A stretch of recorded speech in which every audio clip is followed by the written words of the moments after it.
Welcome to the Vision for Life podcast, an ongoing conversation between the pastors of Fellowship Denver and the church at large. Each week, we talk about life, faith, the Bible, and how to follow Jesus as we go about our daily lives. I'm Autumn, host of the Vision for Life podcast, and Hunter and Dave, two of our pastors here at Fellowship, are joining me today. Welcome. Hey, Autumn. Thanks for having me on the show. Autumn, good to be here and chop it up with you. Oh, man. Listeners, I told Hunter he was not allowed to say chop it up today because we are actually launching a new type of episode here on the Vision for Life podcast. It is going to be called Vision for Life Reads. And what we'll do in these types of episodes is discuss a book or an article that one of us has recently read and submitted for consideration between whoever is on the podcast that day to discuss. And so we'll select topics that are culturally relevant or important for our church family to consider together. And today's our initiation episode. So for research, I listened to a few different church or parachurch or church-related podcasts during the last week. And I was a bit tired of hearing that guys on those podcasts say they were going to chop it up. It was always guys, too. Girls don't chop things up. No. Guys are like, let's chop that thing up. Yeah, let's chop it up. And so I told Hunter that he couldn't say that. Hunter, why don't we use one of your terms? Let's work the fuzz off this tennis ball. This is going to be a cliche-free zone from here forward, and we're going to have an intelligent conversation about different aspects of something that we have read together as if we had cut it up into pieces. Wonderful. All right. Well, Hunter, you did select the article that we are going to be discussing today. So would you just introduce it to us and fill us in on why you do think it's important that we talk about the topic at hand? The article you selected is entitled The Six-Way Fracturing of Evangelicalism. And this is by Michael Graham, published on the Mere Orthodoxy website, mereorthodoxy.com. We'll put a link to the article in our show notes so that folks can track with us.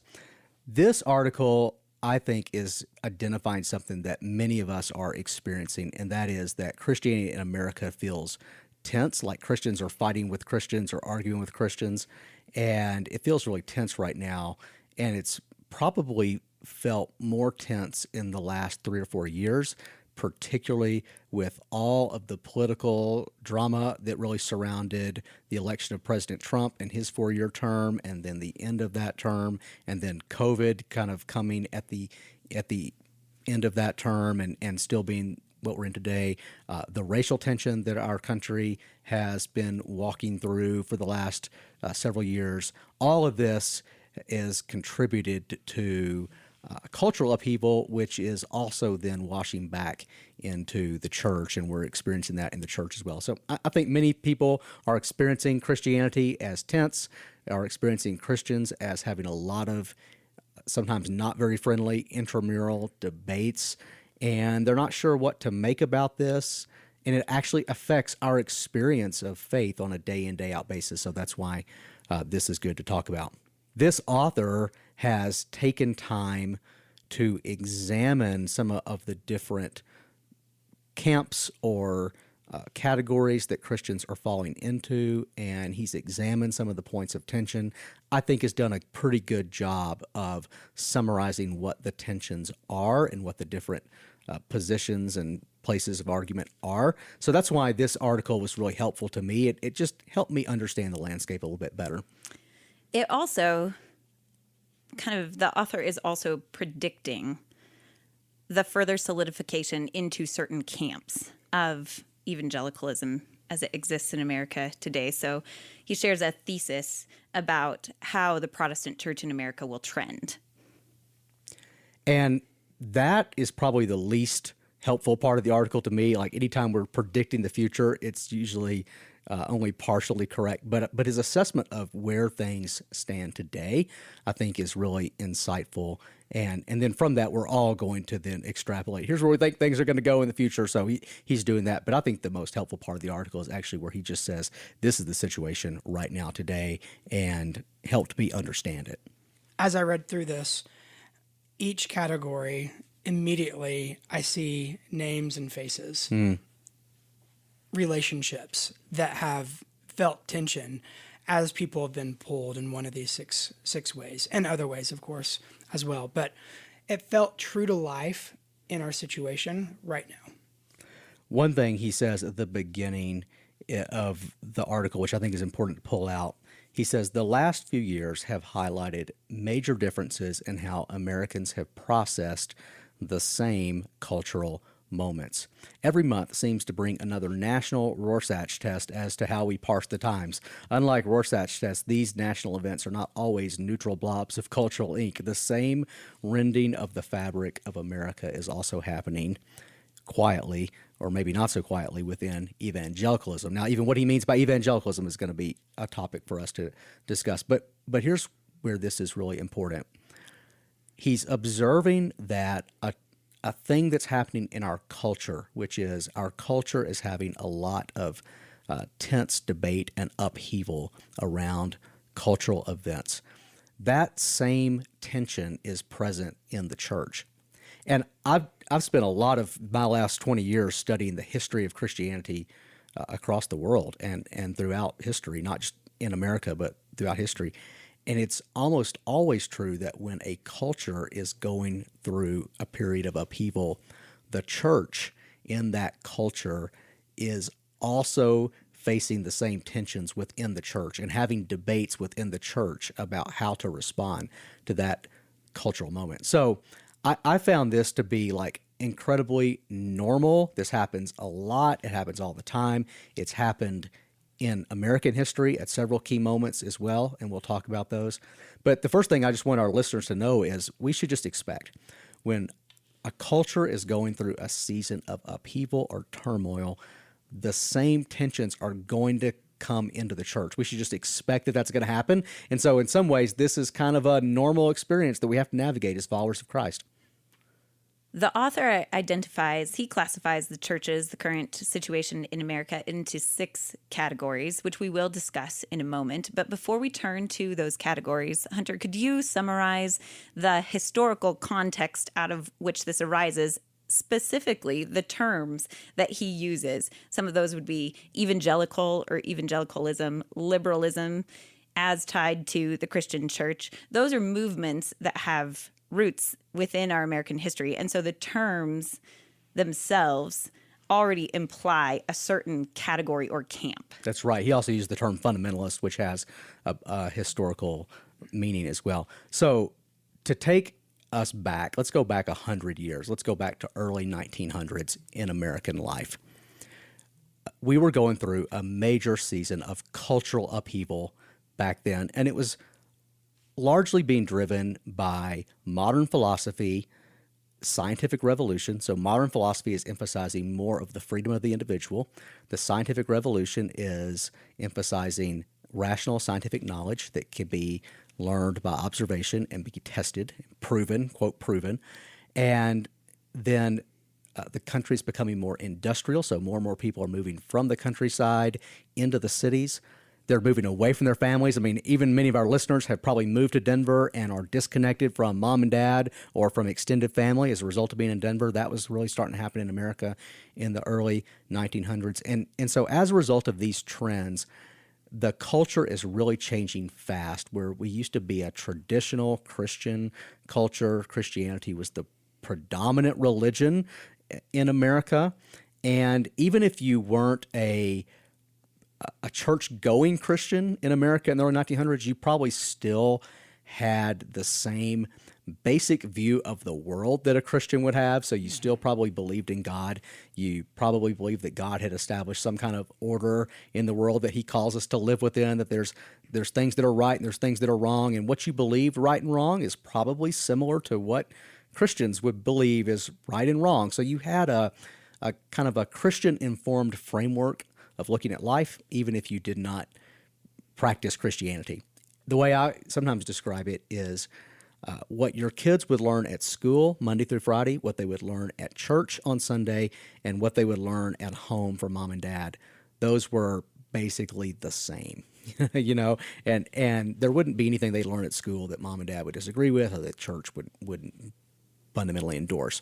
In the early 1900s, that begins to change because of all those cultural forces. And now Christians start to debate, how should we respond to this cultural upheaval? And the first response, and it actually became the majority response, they called themselves modernists. They later got the label liberal, but the original term they used was modernist. And they said we need to modernize, or we need to update the Christian faith to be what is believable and what is acceptable to people who live in a modern world. The primary tension points they identified was anything that might be classified as supernatural, so not scientifically provable, like a man being born to a virgin or being raised from the dead bodily, these kinds of things. They said these are hard for modern people to believe, or that somehow his death on a cross could like do something for God, before God for us. This is hard for modern people to believe. So we need to take that out of Christianity, and we need to just emphasize the parts that are believable. And what was believable to modern people was kind of the ethical teaching of Jesus. So they really emphasized that, and they called themselves modernist or liberals or sometimes progressives, but modernist was the term that they originally used.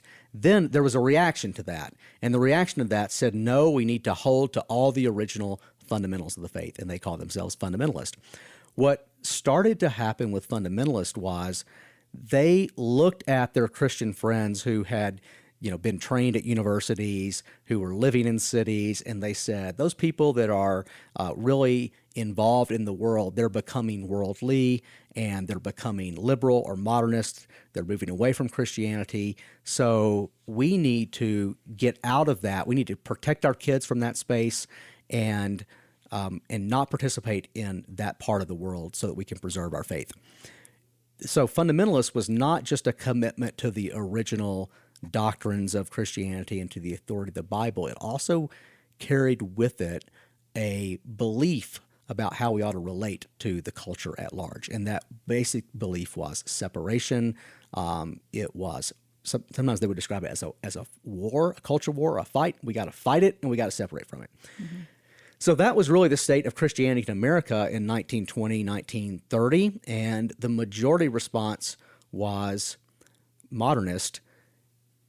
Most of the major denominations became modernist in their leadership. Their seminaries, their basic institutions shifted theologically to kind of accommodate this modernist project. And fundamentalists were a kind of a small minority that was left on the outside looking in. So then where does the term evangelical enter this conversation? So the term evangelical comes about in the 1930s and 40s when a group of Christians essentially said, we don't want to be modernist or fundamentalist. and they came out of fundamentalism, actually, and they said, we want to hold to the authority of the Bible, and we want to hold to the original Christian faith, just like the fundamentalists do. We don't want to change the doctrines of Christianity like the liberals have done. We want to hold to the original like the fundamentalists have done, but we don't want their posture toward culture. Instead, we want to be engaged in the questions that our culture is asking. And their engagement looked like a couple of things.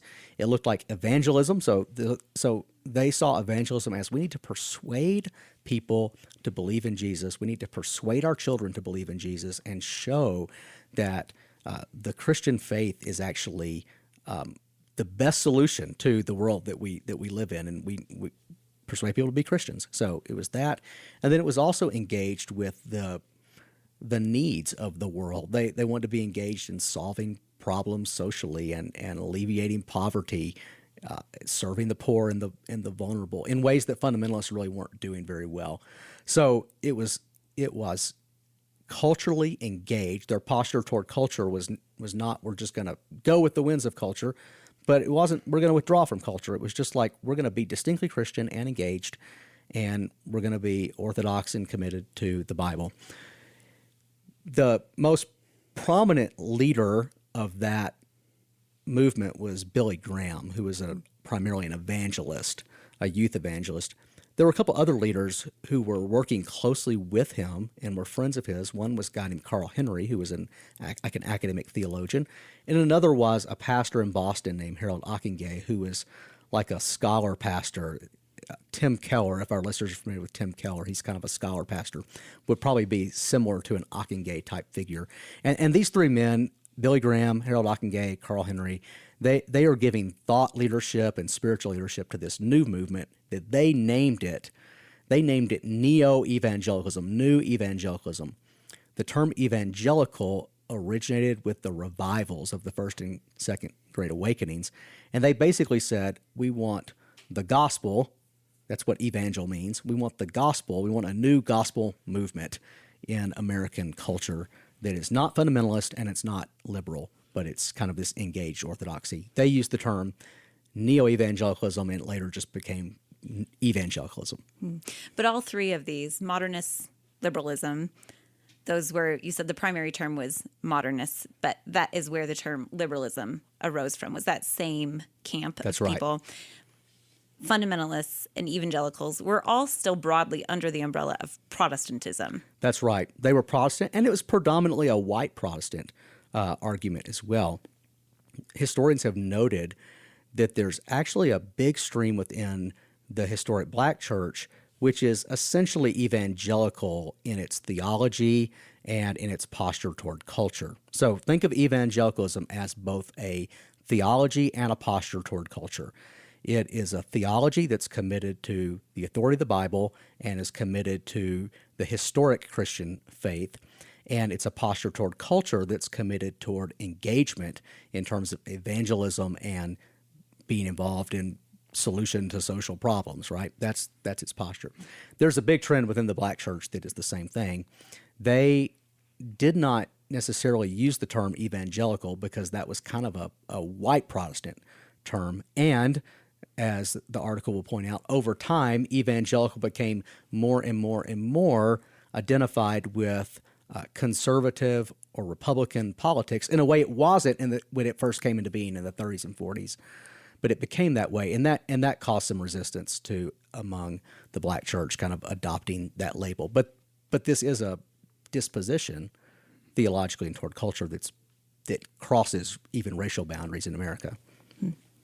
With that background, then, with those categories in mind, this historical context, how this fracturing has happened in the American church before, and probably even in the broader European church, but within Western culture, this fracturing has happened before. So there is some precedent for what the church in America has been through, seeing these fault lines develop again, and knowing that this, as the author points out, that there likely will be some resettling into various camps, although he also acknowledges that as this happens, he says there is the phrase that he uses is the illusory nature of tribalism. So we seek safety amongst people. Our tendency within these various camps is to seek safety that is more philosophically, culturally, or politically driven, rather than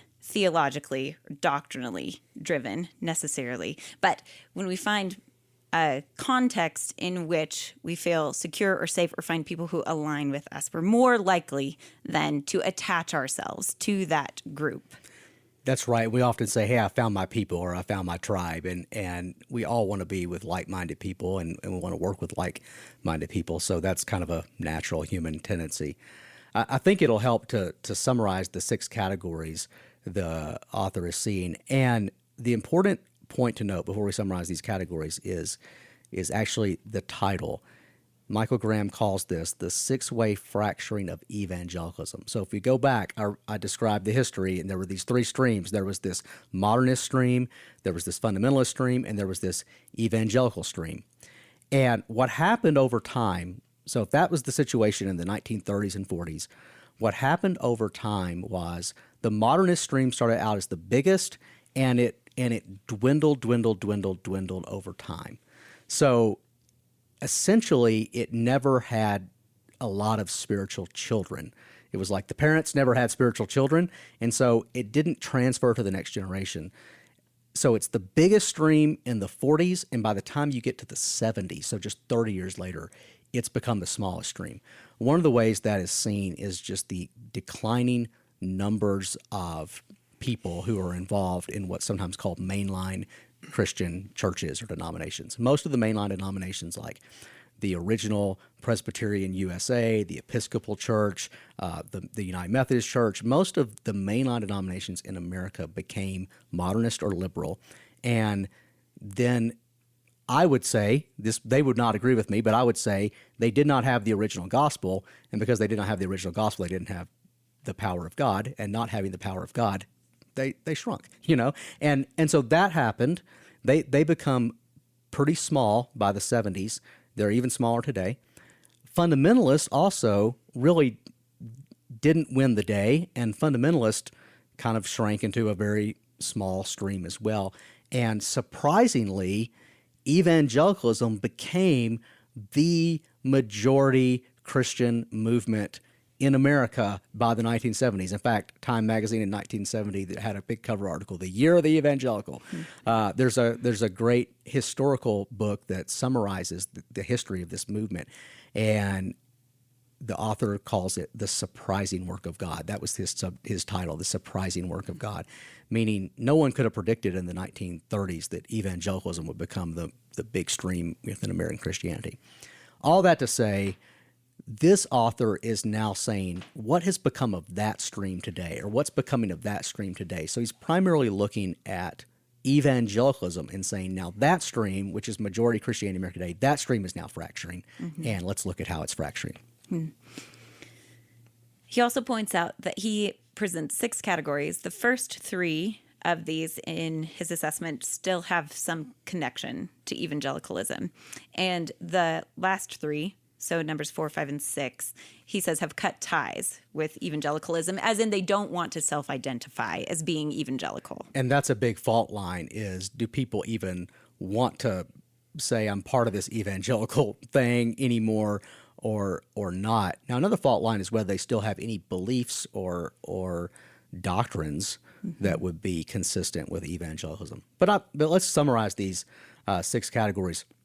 The first one he calls, and if our listeners are envisioning this, these might move on a continuum from right to left.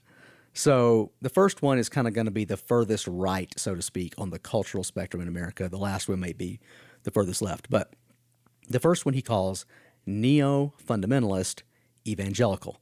So what he's getting at there is these folks have been within the evangelical stream, and they are now starting to adopt postures toward culture especially that are more like what the old fundamentalist adopted.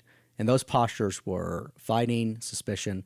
The old fundamentalists also were not only pretty suspicious of the culture, they were also sometimes suspicious of Christians who weren't as combative as they were. So sometimes they would separate from other Christians. Historians will call that a second degree of separation. So they might look at Dave and say, well, Dave and I believe the same thing, we hold the same doctrines, but Dave is more friendly with secular people than I think Dave should be, and so I'm going to have to separate from Dave, even though we are Christians. That's a fundamentalist posture. So he says this: neo-fundamentalists are those who have deep concerns about both political and theological liberalism. So their primary animating concern is encroaching liberalism. There is some overlap in co-belligerency with Christian nationalism, a syncretism of right-wing nationalism and Christianity, but neo-fundamentalists do so with more theological vocabulary and rationality. I think that's important to say because often these people get labeled as, you're just Christian nationalist, and I think to be fair, we have to say, no, they're actually coming from a theological place of saying, we're actually not concerned about the decline of America as much as we're concerned about the encroaching theological liberalism within Christianity. That's their animating concern. So theology is their animating concern. Concerning threats within the church, they have deep worries about the church's drift toward liberalism and the way secular ideologies are finding homes in the church. So that's neo-fundamentalist evangelical. The second one he calls mainstream evangelical, and he says, historically, this term has been Protestants who hold to the Bevington quadrilateral. David Bevington is a British historian who has studied evangelicalism, and he's identified it as having 4 characteristics: conversionism, meaning we call people to believe in Christ. Activism, meaning our faith should make us active in the world. Biblicism, we're committed to the authority of the Bible. And crucicentrism, which is we focus on the cross and the meaning of Jesus' atonement. The emphasis for this group is on the fulfillment of the Great Commission. Concerning threats within the church, they share some concern for the secular right's influence on Christianity, including the destructive pull of Christian nationalism, but they're far more concerned by the secular left's influence and the desire to assimilate since the world still remains so hostile. Mainstream evangelicals are primarily concerned, he's making the argument, with evangelism, doing the evangelistic work of the church, and they might even tend to see some of these cultural kind of battle lines as distractions from that. Okay, the third category he calls neo-evangelical, and he says people who would see themselves as global evangelicals and are doctrinally, quote, evangelicals with some philosophy of ministry differences, but no longer use the term evangelical in some circumstances in the American context as the term is an identifier, has evolved to be more political than theological. So these are people who would say, I'm evangelical in my beliefs, in my approach to the Bible, in my doctrine, and I'm a little uncomfortable with the way the term has been twisted over the years to become more of a political identifier. Within the church, they are highly concerned by conservative Christianity's acceptance of Trump and failure to engage on politics of race and sexuality in helpful ways, but they've not totally abandoned evangelical identification and likely still labor in churches with the broadest spectrum of these groups, meaning they tend to want to cooperate with people who are kind of in some of these other categories. Outside of the church, this group feels largely homeless in today's world, meaning they don't feel like they have a political home necessarily, and they feel like the place they're living is a hard place to hard ground to maintain.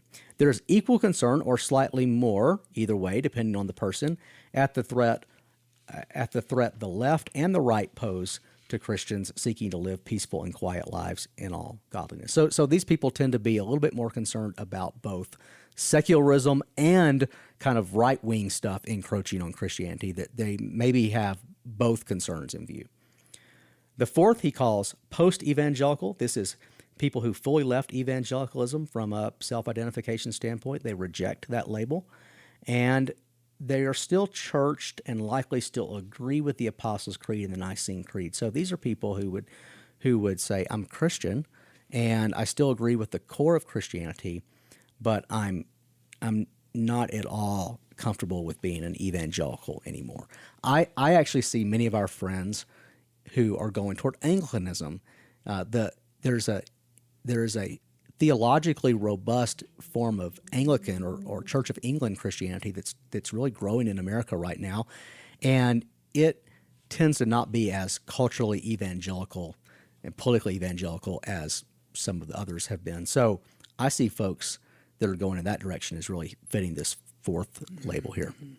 Okay, he makes a note that there's maybe another one that he hasn't identified called ex-evangelicals who don't neatly fit into category 4, post-evangelical, or his fifth category, which is de-church but with some Jesus. That is basically people who have left the church but still hold to some vestige of Christian belief. And then the sixth category he calls de-churched and deconverted. These are people who have left the church, they've deconverted, they don't practice Christianity, they wouldn't call themselves Christians anymore. Maybe a question back to you guys is, how does that land on you as a summary of what we see in our ministry day in, day out?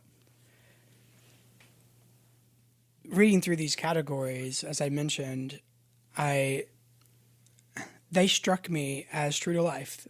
As I just think of individual people who have gone down one of these six paths and are there right now. So I think it's descriptive. It's helpful in that regard. The anxiety that I feel that he has in writing this, some of the fear that he has, especially the direction, I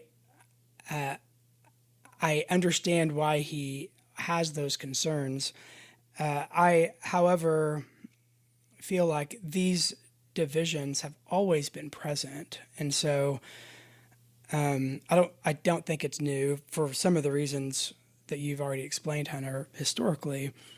But just whenever there's weight on any system that presses down, fractures that are already in existence get exposed. And that's really where the current moment of cultural upheaval is important to note, because that's the pressure that exposes these cracks that, to your point, may have always been there, but they were tensions we could kind of live with until the culture put enough pressure on us that they weren't tensions we could live with anymore.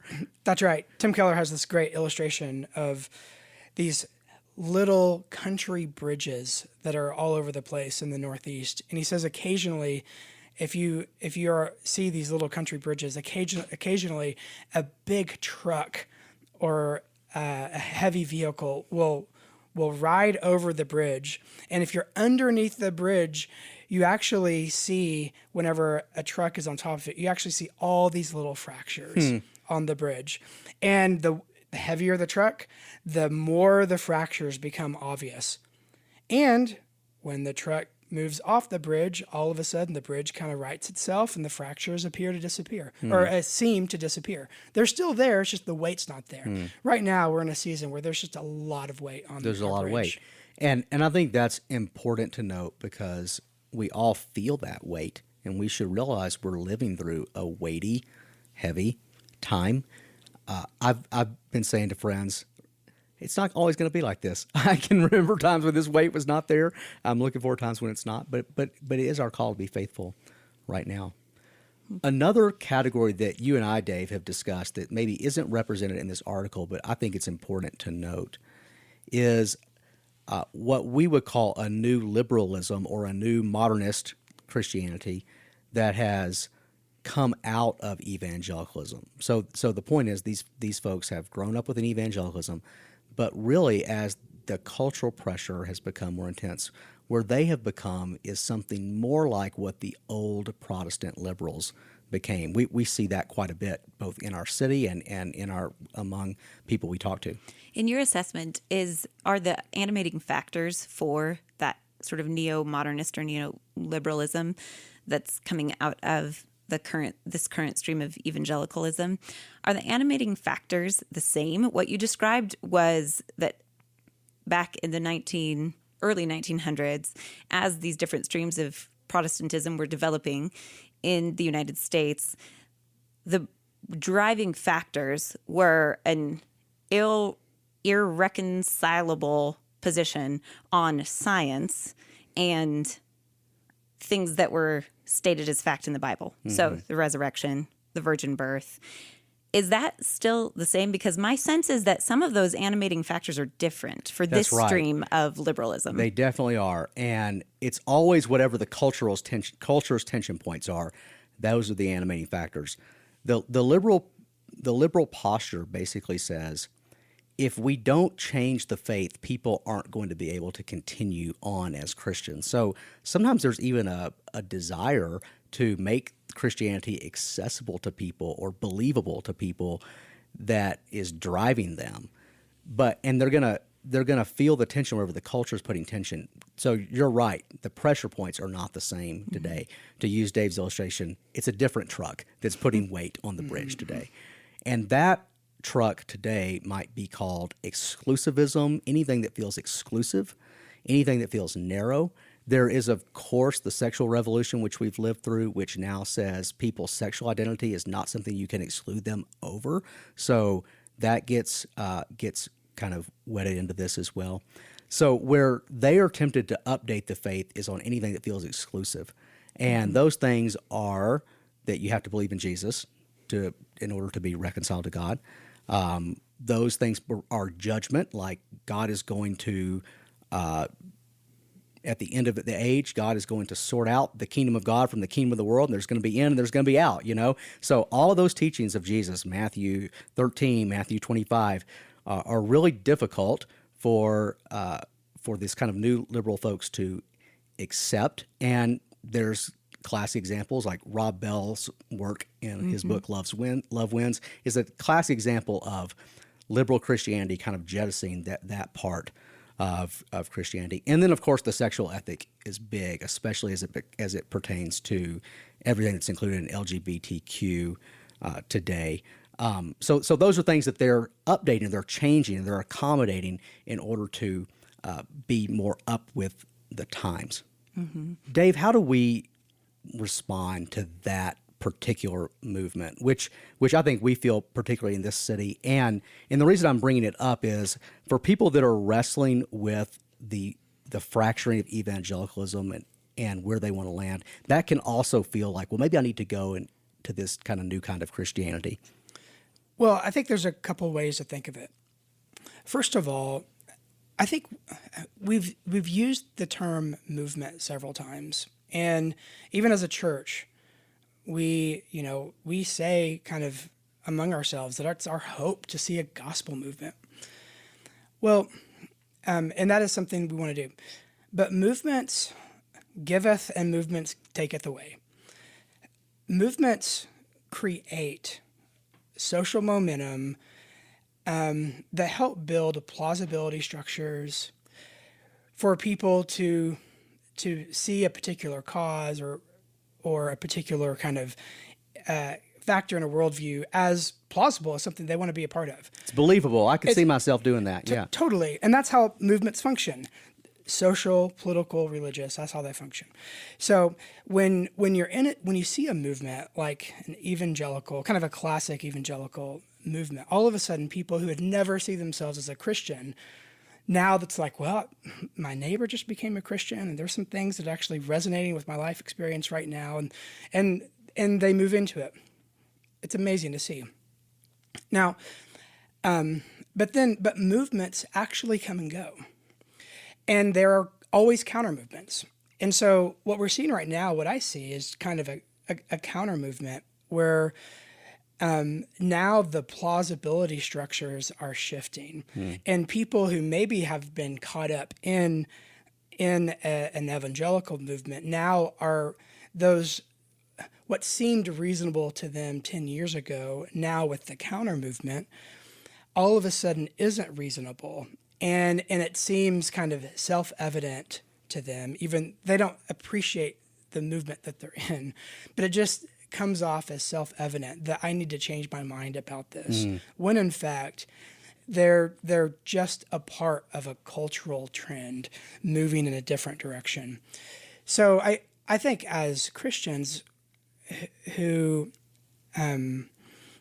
desire to see movements of the gospel, we also have to live with the back end of movements and appreciate counter movements that are always going to be at play.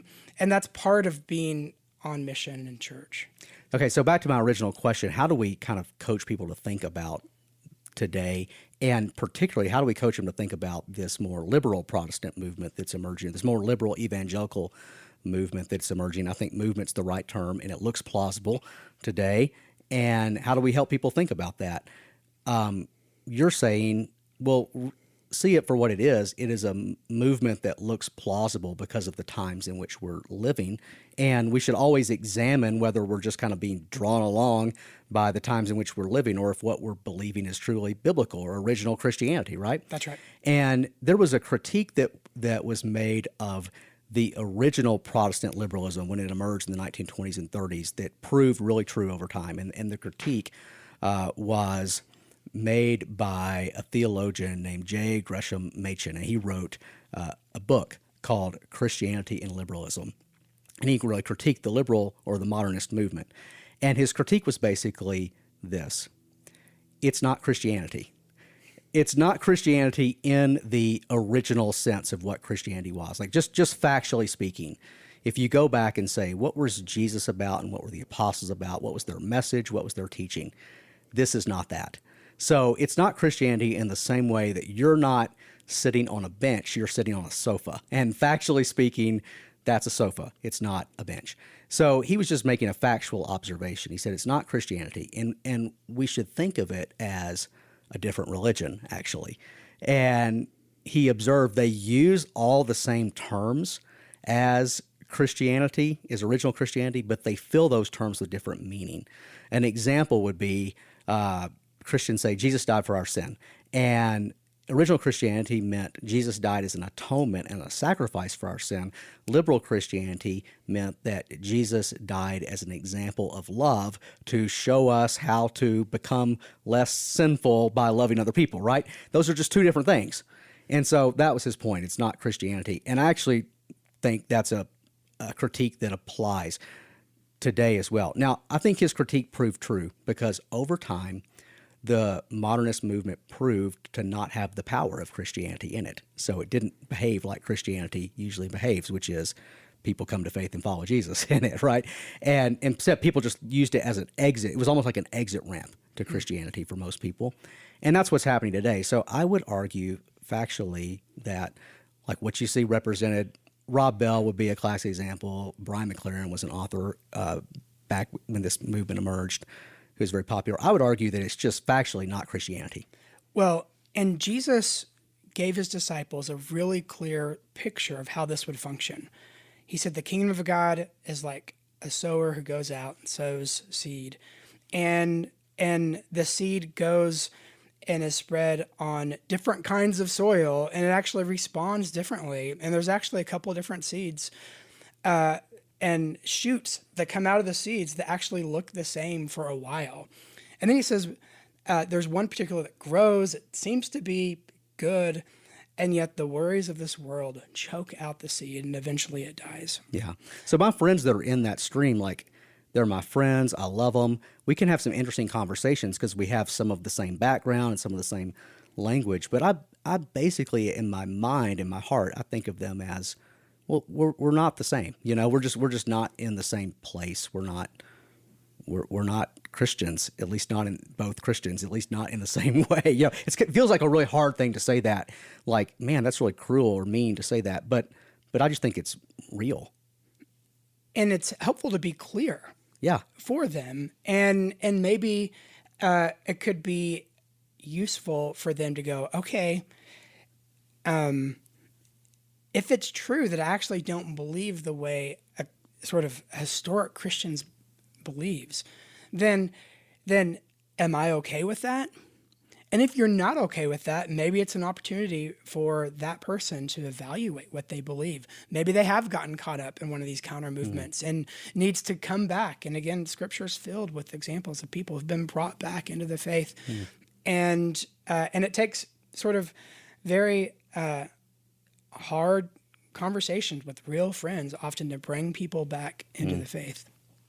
As we wrap up our conversation today, I want to leave our listeners with a way to think about a path forward. So we are reading this article. We've talked about the categories, assessed that the church in America, the evangelical church in America, is divided and probably will continue to experience this fracturing, settle into these camps, will continue to experience the effect of cultural upheaval in our congregations, in our church families. And I want to go back to something that you said, Dave. You said this state of division, knowing that there are different camps that exist within the Protestant church in America, is not something new. And yet there is something different that feels different about moments like this when we're experiencing the weight, in that we fail to find ways to understand each other. So the different camps actually become incomprehensible to each other. The article includes this quote from Timothy Dalrymple that says, "Couples, families, friends, and congregations once united in their commitment to Christ are now dividing over seemingly irreconcilable views of the world. In fact, they are not merely dividing, but becoming incomprehensible to one another." And yet, we do still believe that the gospel has power to bring about unity and to reconcile people, not only to God. It's not only effective for us for forgiveness of sin and reconciliation to God, but actually to one another. And it provides us a base for finding unity in the gospel, in the message of Jesus, and within the family of God. So where does that leave us? How do we then, as a church congregation who want to experience that power and want to seek unity in a time of cultural upheaval in which we see these fractures really evident, what do we do with this? Well, when our driving motivation in relating to each other is fear, then it actually shuts out our capacity to understand. And fear and anxiety is driving so much of the division that he's talking about, the fracturing. So the beauty of the gospel is that it brings grace, it reconciles us back to God, and then gives us a platform and a capacity to engage with other people in a loving way, to be honest with them, to highlight the truth, and yet do so with a posture that's engaging, clear, and genuinely wants the benefit of the other and isn't afraid of the other. And the New Testament is full of admonitions to Christians to love each other across cultural lines and different cultural dispositions. Like a major fault line, you see it in New Testament letters, was Jewish Christians who still had all the scruples of Judaism. They would be very conservative in their culture, and then Gentile Christians who didn't have all these scruples. And how do they get along with each other? And Paul actually created a category of, hey, there's some things that you don't have to be on the same page about. Like, they're just matters of conscience, he called them. And you can have different matters of conscience and still love each other across those lines of conscience. And that's something I've tried to emphasize with our church, even in the last years. We've talked about politics and stuff, is we can actually have different consciences and land in different places and have strong convictions. But because we have the gospel in common, then we can still love each other across those lines of division. This is even why I think it's important to differentiate all of these different kind of gospel forms of Christianity from something that maybe is what I just called a minute ago, not Christianity in a factual sense, because the whole basis upon the common ground I have is different. It's now a common humanity, maybe a common experience or background that I have with folks that are in the not Christianity camp. But with those who believe the gospel, I have a different common ground that I can build upon. I would just say also, I probably most closely align here with number 3. I am a evangelical in the historic sense of it. Like, I want to be committed to the authority of Scripture, and I want to be committed to the Orthodox faith, and I want to be engaged with my culture, and I want to guard against the ways culture might co-opt the gospel from both the left and the right. So I probably fit in his scheme here. I probably fit clearly number 3. I even say sometimes to people, I want our church to be theologically evangelical, not necessarily culturally evangelical, meaning I don't really care that we go along with all the evangelical subculture that's so, kind of big in America right now today. But another reason I'm number 3 is I think that most closely fits with the calling of Jesus to be in the world but not of the world, so to speak, John chapter 17. I think it fits with the calling of Jesus, and from that place, I can actually be pretty adaptable culturally and who I can relate to. So I really don't have a problem being in fellowship and in pastoring people who are at 1 and 2 and 4 and 5. Like, I don't have problem pastoring those people because my theology says the gospel is central. Cultural things are open-handed in many respects, and I can love people even if they land in a different place culturally than me, and that helps me pastor people. And I actually want to call more of our church to be there. So like, I'm kind of going like, hey, I want more of you to come be with me in that place. And if you want to hang out there and fight culture wars, that's fine. I'll love you and you can be in our church. But like, I actually want to present to you that maybe there's a path of maturity and growth that's going to be having a higher threshold for cultural differences within the body of Christ. That's good word. Thank you both for joining me today. In summary, I will say our way forward is to remain confident in God, that He's at work, confident in His gospel, that it is still powerful. It provides us a powerful way to do exactly what Hunter just described, to be engaged culturally and to remain strong in our theological convictions. So we move forward with courage and compassion and conviction. Thanks for joining us on the Vision for Life podcast. Thanks to Adam Englund for our theme music and to our producer, Jesse Cowan.